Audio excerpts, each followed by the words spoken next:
Pada pertemuan ke-10 mata kuliah Desain Dasar MK2, kita akan membahas fotografi portret. Materi ini berfokus pada teknik menangkap karakter dan ekspresi subjek melalui komposisi, pencahayaan, dan pendekatan visual. Diharapkan setelah pertemuan ini, mahasiswa dapat memahami dan menerapkan dasar fotografi portret secara tepat. Pada pertemuan pertama, mahasiswa diperkenalkan pada konsep dasar fotografi, mencakup sejarah, peran fotografi, perkembangan teknologi, perangkat keras dan lunak fotografi, serta etika dan prinsip dasar komposisi visual.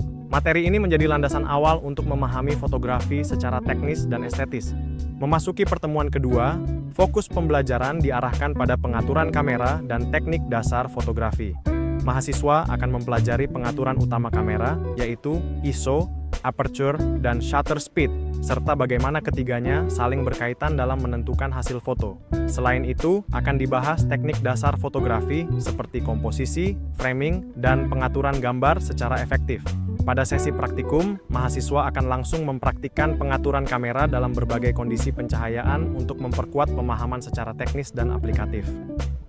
Pada pertemuan ketiga, mahasiswa mempelajari prinsip komposisi dan teknik pengambilan gambar untuk berbagai objek, serta menerapkannya secara langsung dalam praktik pemotretan guna menghasilkan foto yang lebih menarik dan komunikatif. Pada pertemuan keempat, pembelajaran difokuskan pada pencahayaan dalam fotografi, meliputi pengenalan cahaya alami dan cahaya buatan serta teknik pengaturannya baik di studio maupun di luar ruangan. Melalui kegiatan praktikum, mahasiswa akan mempelajari penggunaan pencahayaan untuk menciptakan efek visual yang sesuai dengan karakter objek. Pada pertemuan kelima, mahasiswa mempelajari pengeditan foto dasar menggunakan perangkat lunak, khususnya Adobe Photoshop dan Lightroom. Materi mencakup teknik dasar seperti cropping, color correction, dan exposure adjustment, yang kemudian diterapkan secara langsung dalam kegiatan praktikum pengeditan foto. Pada pertemuan ke-6, fokus pembelajaran adalah fotografi produk yang membahas teknik pencahayaan, pemilihan latar belakang, dan komposisi untuk menampilkan produk secara menarik. Mahasiswa juga akan mendapatkan tips pemotretan produk di studio maupun luar ruangan, serta mempraktikkan langsung teknik tersebut dalam sesi pemotretan. Pada pertemuan ke-7, mahasiswa mempelajari fotografi untuk media sosial, dengan fokus pada teknik pemotretan untuk berbagai platform seperti Instagram dan Facebook. Materi mencakup pemilihan gaya visual yang sesuai dengan karakter audiens, serta format konten yang relevan. Melalui kegiatan praktikum, mahasiswa akan mempraktikkan pemotretan dengan mempertimbangkan kebutuhan visual media sosial. Pada pertemuan ke-8 dilaksanakan ujian tengah semester (UTS) yang mencakup pemahaman teori dan penerapan praktis dari seluruh materi yang telah dipelajari. Ujian ini menilai penguasaan mahasiswa terhadap teknik dasar fotografi, pengeditan foto, fotografi produk, serta fotografi untuk media sosial. Pada pertemuan ke-9, mahasiswa mempelajari fotografi untuk periklanan dan pemasaran, dengan fokus pada teknik pencahayaan, komposisi, serta pengeditan foto yang efektif untuk kebutuhan iklan. Materi ini menekankan pentingnya kekuatan visual dalam memengaruhi persepsi konsumen yang kemudian diterapkan melalui praktikum pemotretan produk untuk kampanye pemasaran. Pada pertemuan ke-10, pembelajaran difokuskan pada fotografi portrait yang mencakup teknik pencahayaan, komposisi, dan framing untuk menampilkan karakter subjek. Mahasiswa juga mempelajari pengaturan kamera yang tepat, seperti fokus, aperture, dan exposure, serta menerapkannya secara langsung dalam praktik pemotretan potret.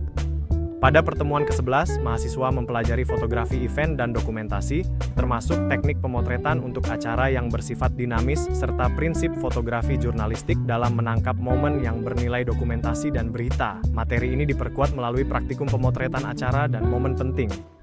Pada pertemuan ke-12, fokus pembelajaran adalah pengeditan foto lanjutan, meliputi teknik masking, retouching, dan blending, serta penggunaan efek dan filter untuk meningkatkan kualitas visual. Melalui kegiatan praktikum, mahasiswa akan mengolah foto secara lebih mendalam guna menghasilkan karya yang lebih profesional. Halo rekan-rekan mahasiswa, kita telah memasuki tahap akhir perkuliahan. Berikut adalah gambaran kegiatan kita untuk 4 pertemuan terakhir agar kalian bisa bersiap. Pertemuan 13, membangun portofolio. Minggu ini kita akan fokus pada penyajian karya. Kalian akan belajar seni mengurasi foto, memilih mana yang layak tampil dan mana yang tidak. Kita juga akan membahas prinsip desain agar tata letak portofolio kalian terlihat profesional. Sesi ini akan ditutup dengan praktikum menyusun portofolio pribadi. Pertemuan 14, tren fotografi aplikasi. Selanjutnya, kita akan melihat perkembangan zaman. Kita akan diskusikan bagaimana tren aplikasi dan media sosial mengubah gaya fotografi saat ini. Nanti kalian akan diminta untuk mempraktikkan tren-tren visual tersebut ke dalam karya foto kalian agar tetap relevan dengan industri. Pertemuan 15, review dan persiapan UAS. Di pertemuan ini kita akan melakukan evaluasi menyeluruh terhadap proyek-proyek yang sudah kalian buat. Kita akan bedah apa yang perlu diperbaiki. Selain itu kita akan membahas kisi-kisi dan latihan soal sebagai bekal utama kalian menghadapi ujian akhir. Pertemuan 16, ujian akhir semester. Dan puncaknya adalah UAS. Materinya mencakup seluruh topik yang sudah kita pelajari dari pertemuan 1 sampai 15. Jadi, tolong manfaatkan sisa waktu ini untuk merapikan arsip foto kalian. Mari kita tutup semester ini dengan hasil yang maksimal. Terima kasih.